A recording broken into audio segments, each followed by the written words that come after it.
waxaan in yar akhriyi doonaa dul mari doonaa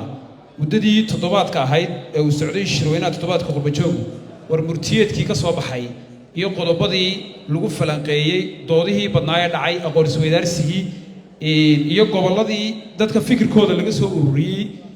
iyo war murtiyeedkii ka soo baxay ayaan in yar dul mari doonaa qodobka koowaad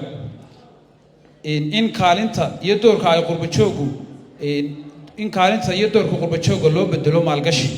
maadaama qurbajooga jamhuuriyadda Soomaaliland ay wadanka keenaan lacag badan waa in la mideeyo dhammaan dakhliga ay wadanka soo galiyaan hay'adaha dawladda iyaguna ay si fudud iyo si dhowba ula shaqeeyaan sidii lacagta ay qurbajooga iyo dakhliga ay la yimaadaan maalgashi ugu bedeli lahaayeen qodobka labaad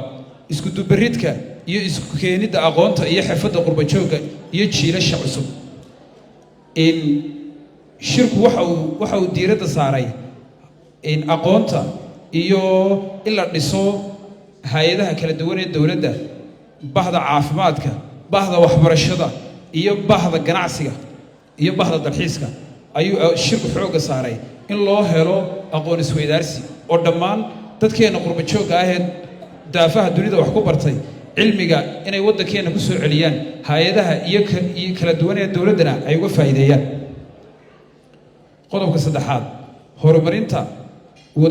horumarinta ka wada qayb qaadashada iyo horumarka qaranka oo loo dhan yahay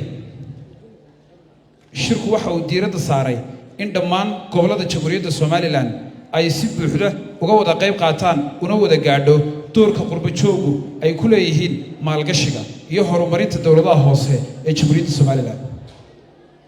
qodobka afraad xoojinta dawladnimada adeega dadweynaha iyo madax bannaanida shirku waxa uu intii muddadu socday waxa awoodda lagu saaray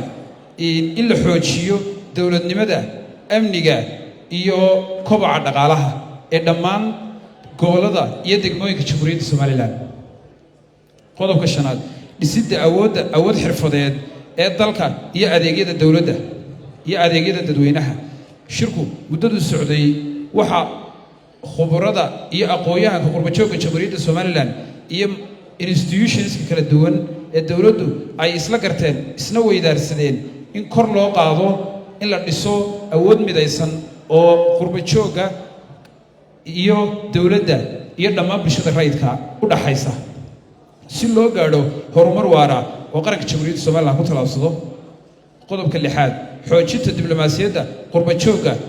iyo shabakadaha caalamiga ah ee Soomaaliland muddada shirku socday waxa diiradda lagu saaray xoojinta iyo doorka ay qurbajoogu ku leeyihiin aqoonsiga Soomaaliland qurbajooga Soomaaliland waxa ay door muuqdana ku leeyihiin raadinta ictiraafka jamhuuriyadda Soomaaliland qodobka toddobaad